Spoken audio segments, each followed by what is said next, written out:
Happy holidays, my mates out there. In this video, I'm going to highlight games that you can get for under $20. So whether you're doing a gift exchange, you don't want to spend a lot of money, or you want to find a stocking stuffer, or you just want a game on a budget, these 10 games are awesome games that you could pick up. So let's go. The first game is a game called Targi. So basically, Targi is a 5x5 grid of cards that you're playing on. It's a two-player game. You can currently get this game for under $20. So what you're doing is you're placing out your meeples. Based on where you place your meeples affects how you can do different actions. So there's lots of choices in this game. A great strategy game for two players. I would pick it up, Targi. Next up is a game called Skulls. So this is a 3 to 6 player game that is a push your luck bluffing type game. So you're putting out these coasters that have this really cool skull type art on it, and everybody keeps putting in a coaster until someone feels safe that they can bet a certain number of coasters can be flipped and get nothing but roses. So other people can outbid them to try to say, oh, I can do this many cards and still get roses. If you flip a skull, then you lose a card, and it keeps going until there's 2 successful challenges wins the game. So that is the game called Skulls. Next up is a game called Santorini. So this is a 2 to 4 player game. It probably plays better with 2 player, but I've heard people enjoy it with 2 to 4. So basically, this is an abstract strategy game, but with these really cool building things that you're putting out and you're stacking. So basically, in a game, you move and you build adjacent to you. So what you're trying to do is get to the 3rd level of these buildings, but other players can cap them off of these blue caps and stop you from being able to get to the 3rd level. So the first person to the 3rd level, they win the game. And there's also these god cards that come with the game, so that kind of change up the way different actions work and stuff like that. So it's a really fun game, that's Santorini. Next up is a game called The Resistance. So this is a 5 to 10 player game that you can get for around $17, possibly even cheaper.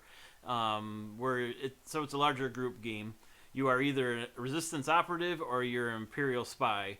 You're going out on these missions. There's 5 rounds, and you are voting whether to pass the mission or not pass the mission. So then there's some discussion between rounds about who you should send out. You might be suspicious about some people that might be spies, and so you're trying to send out people. If you're not the spy, you're trying to send out people that aren't spies. So whoever wins the majority of those 5 rounds via voting wins the game. So that's The Resistance, a very fun group, big party game. I would recommend you check it out. Next up is a game called Point Salad. So you can get this game for about $16. It's a 2 to 6 player card drafting game where there's 6 different types of vegetables in the game, and you're drafting from a common pool. So basically, you can create different combinations with these vegetables to score different points. Most points win. So this is a really fun game. Our family enjoys it. That's Point Salad. Next up is a game called Codenames. So you can get this game for around $15, which is a really good deal. So this is a 2 to 8 player game. So basically, you are a clue giver, and you're giving it to either one person or a team of people, and you're trying to have them from a grid of cards guess words, or there's pictures also. There's a picture version of this game as well. And you're trying to have them based on clues, so you'll give a clue and you'll say how many cards you can link to that clue. And you're trying to avoid getting to the assassin who will make you lose the game. So it's a really fun game, really easy to pull out, definitely a good party game. That's called Codenames. Next up is a game called Hail Hydra. So this is a game you can get for around $14, which is a really good deal. So this is a 5 to 8 player game, also social type deduction game, where you're trying to battle these Marvel villains by playing these cards. But in the game, you also have traitors, so the Hydra agents, that are trying to stop you from defeating them and losing. So if your heroes are able to retrieve the Cosmic Cube from Red Skull and save the city, then you win. So it's a really fun game. If you have a large group, you have a large family, this would be a great one to pick up. Next up is a game called Master of Orion. So this game is a 2 to 4 player game that you can get for around $14 online, and I've seen as low as $10 at some outlet stores. So in this game, you're managing your resources to try to lead a development of your chosen race, and trying to progress either military, you're attacking alien planets. So it's a really fun game. It's a For this price, you get a lot of game for this. So if you want to check that out, that one's called Master of Orion. Next up is the game called Forbidden Island. So you can get this game for around $14. I've seen it cheaper in other places too, so shop around.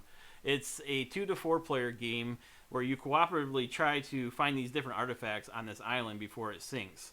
So the island's made up of this grid of tiles that you can do different combinations to make different island types.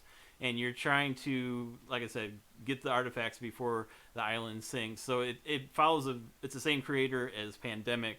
It has the same mechanic of drawing cards and seeing which tiles flip. If they flip twice, then they're gone. And so if you can't get all the artifacts and get to the plane, then you lose the game. So that's a really fun game, great family game, cooperative. That game, Forbidden Island. My final game is called Unlock. So you can get this game, the standalone ones, for around $14, which is a pretty good deal. I've seen them cheaper too, in different locations like GameStop have sold them before for like $10. But what Unlock is an escape room game in a box that uses an app to where you play through this deck of cards to try to figure out these clues that are on the card, or try to figure out puzzles. It plays 1 to 6 players, so you can play it solo. You can play it as a larger group. There's lots of different ones. The bigger box ones, those are more expensive. Those are more around $25 to $30. But you can get the standalone ones still that are much cheaper. Nice thing about this is you don't have to destruct anything. You can put the deck back together and hand it off to somebody else to play it, or maybe like play with another group, but just kind of be in the background and kind of help if they need it. So that game is called Unlock. All right, well, thank you for dropping by and watching this video, and I hope it's helpful to find some inexpensive games for this holiday season. Like I said, whether you're shopping on a budget or just looking for a stocking stuffer or just an inexpensive game for yourself, these are awesome games that kind of different varieties, some party, some 2-player. So thank you for dropping by. I'm Panik. If you like this video, please consider subscribing and liking, and hit the bell notification so you know when more of my videos come out. I'll see you later. Have a happy holidays.